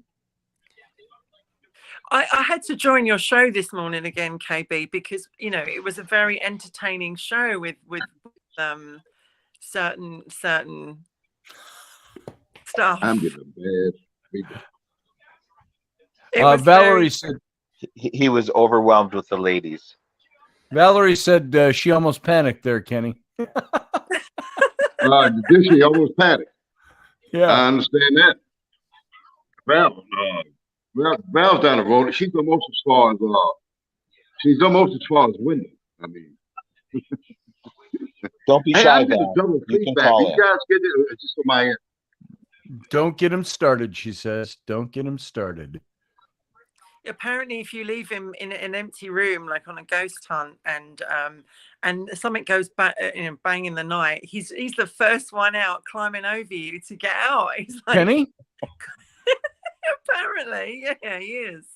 Isn't that right, KB? You went there to look for ghosts. If ghosts show up, don't run away from them. 30-second delay, so it's all going together. Well, Val says she knows what you want in your stocking. She knows what I want. She says KB wants me. Oh, her, not me. No, Yes, there is. says wow. Terry. Well, Ken, I'd go back to what I suggested, which was to have a Christmas party. Hey, Scotty. Yeah. Yes, sir, Ken. I'm getting feedback from y'all. Believe it on my end. I might have to get back on and get back off. I'm hearing all y'all talking one time with a 30-second delay. Oh, boy, that's not good. Oh, you might have, if you got the show on anywhere else other than the chat room, you're going to get about a 30-second delay on the show, and it's going to feed back to you. Yeah, if you Do click the you have link. another window with Yeah. Do you have another window open with the show in it? The YouTube show? That's what I'm getting. He's not getting the message. Oh, okay. You got that. All right. All right, let me try it again in 2 seconds. Might be another window open. So yeah, let me try it again in 2 seconds. Hold on. This thing is nutty. There we go. It is. There is a delay. There is a delay coming. There is. There is. Yeah. Or refresh. Yeah, says Amanda. I'm gonna get it straight in a minute. Valerie says KB will wipe you out if he gets scared. Yes, I heard he what was it? literally, like, apparently he's the first one out the room, treading over everybody to get out of the way. And I thought that was so, what was it? He said, I might just be a little guy, but I'm out of there. It was so funny what he said this morning. It was hilarious.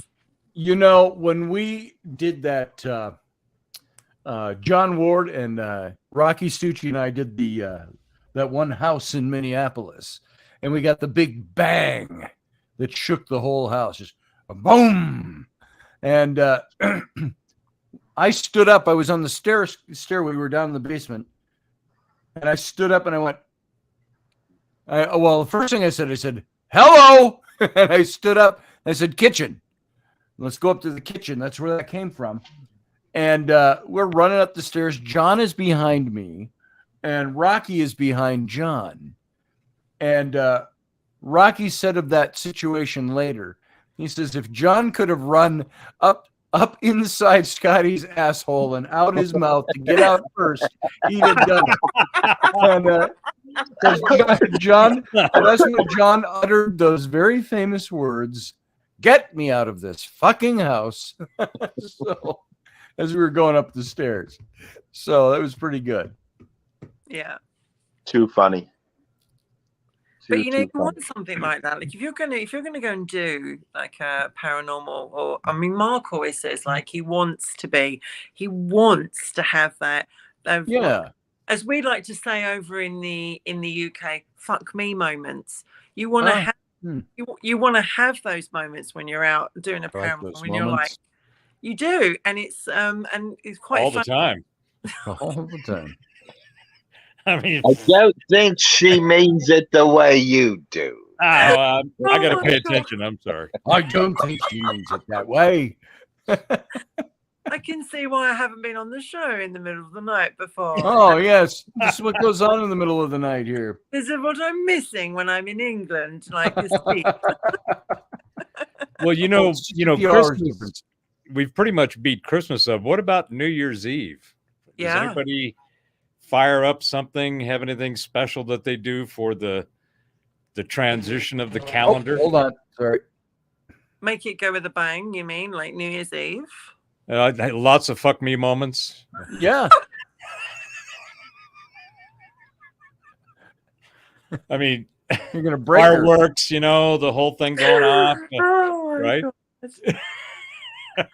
There it is. I mean, do you guys do anything? What do you do in England, Wendy? Do you normally? I have to say that New Year's Eve is probably one of the most boring nights of my life. I haven't had how can I put this bluntly? I haven't had a fuck me moment on New Year's Eve for quite a while. Now, are we talking about the same thing? I don't know, but I got a Mighty Python sketch rolling through my brain right now from Meaning of Life. It's just a wound. I'm a Protestant and fiercely proud of it. I could go down to the chemist and buy one of those rubber thingies to put on my John Thomas. Oh, yes, dear, do.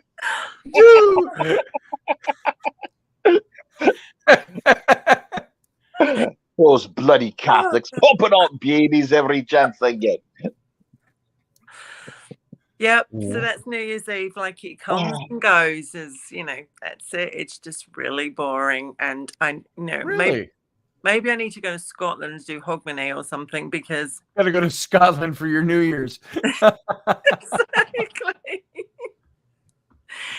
I don't think I've seen midnight on New Year's Eve for 15 years. This, by the way, is Professor Bauer's girlfriend. She knows what she's talking about too, by the way. Oh my God. And so Melinda, what is Professor Bauer to you? Yes, he's my boyfriend. I'll have you know I've done it in this century. So there. I have had sex in this century. Several times, actually. Yes. So that's the thing, is that when you have these calendar events, I mean, you got to take advantage of them and kind of mark them with as many of the, I like the term "fuck me" moments because hell, it's got all kinds of. It can mean so many things. There's so Only many. the quietest I've seen the professor in a while. That's Melinda. That's what Melinda had to say. Mm-hmm. Talking of fuck me, Ken's back. His mouth is full and nothing's coming out. I'm gonna try it again. Here, Hey, KB. I've got that clip loaded. I know many of you have heard this before. We're sitting in the basement, John, Rocky, and I doing a paranormal investigation at this house, and we hear this big bang. And that bang came from within the house. And then we all go running up the stairs to where we heard it, and we got some classic EVPs here. So if you have not heard this before, listen to this. Might play it a second time once you... So listen for the bang. You can't miss it. And then what happens afterwards. Here we go. And you'll hear John Ward, by the way, his famous line as we're running upstairs. Here it is.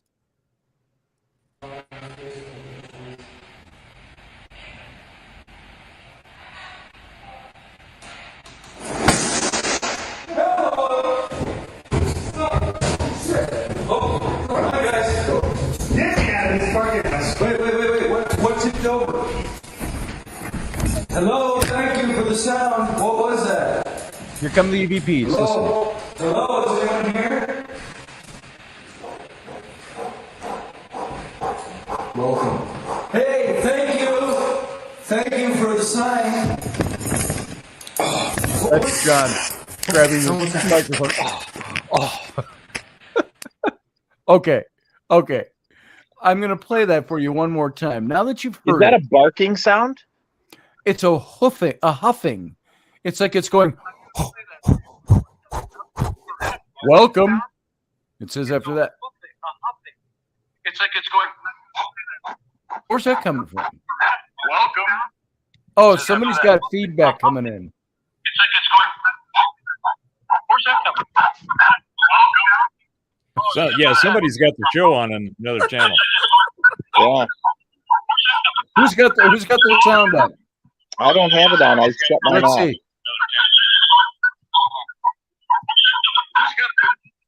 I think that might be Ken. Might be Ken. You might have a little feedback, Kenny. Here, I'll do this one more time. Sarah Yusuf, which you heard, there was a little whispering in the background. I can't raise the volume on this. I'm not quite sure why. I can't raise the volume on that clip, but let's try that again. So listen closely. You're going to hear the bang. You're going to hear us. Rocky goes, "Oh, shit." I yell, "Kitchen," somewhere in there. John says something like, "Get me the fuck out of this house." And then we're in the upstairs in the kitchen, and you hear the EVP starts with, it sounds like somebody huffing. And it gets louder, and then the voice says, "Welcome." And then you hear John shutting off and we didn't hear any of that live other than the bang itself. So we're sitting in the basement and the bang comes. So here we go. Let's try it again.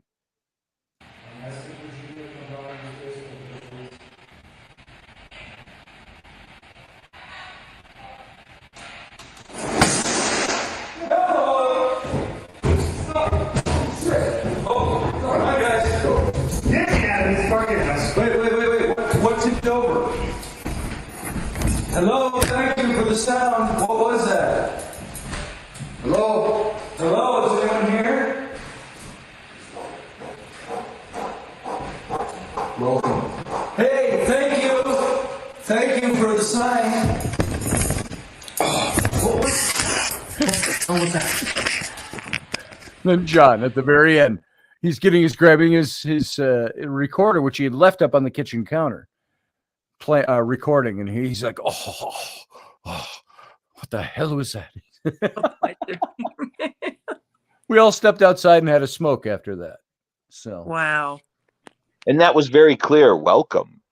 Yeah, right on top of the huffing. That was creepy. Yeah, that's bizarre. Very creepy. Actually, I was listening to that. The whole of my skin just like it was like all the hairs went up on my arm. It's horrible. Oh, we had the other one where we had two guys commenting because John and I were joking around about. John said this was an old brothel in the 1850s, and he said, he says I can see in my mind's eye this is where that room was. She was in a red dress riding him, and I go, oh, she was riding him, huh? We got a little locker roomy, and you hear a voice over us go, shh, shh, shh, shh. Somebody shushing us. And then at the end, you hear two voices talking to each other, and their voices are echoing off the room, just like us. And one, we couldn't make out what he says, and the other one goes, Mandu, in French. French, and the house was built by French Canadians. We knew that. So I ought to, since we're on this, here is that particular piece. I think you will enjoy this too. Fits into the early conversation. What the hell was that?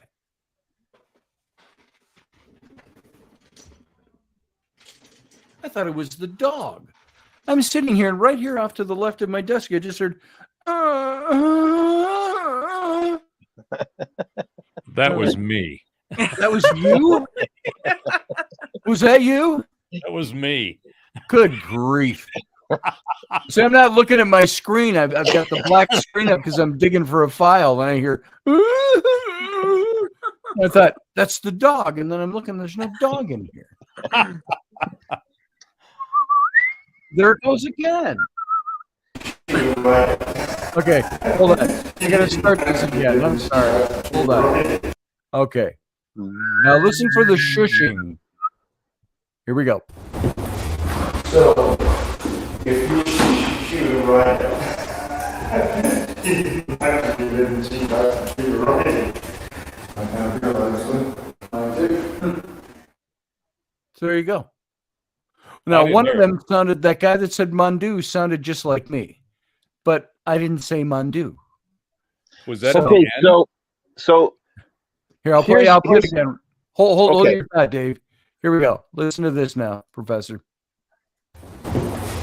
So, if you shoot right, actually didn't see that to the right. I kind of realized it. No, it's a different voice. You can hear it's a different voice. So was the shush sound, was that one of you guys, or was that a part of the... No, that wasn't either of us.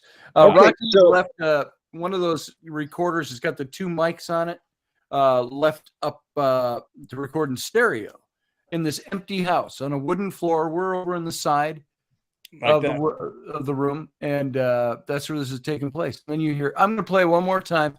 Listen to the two voices. One guy says something like, I'm happy. The other guy goes, Mandu, at the end. But listen to this, just for the sake of listening to the quality of their voices and the echoing.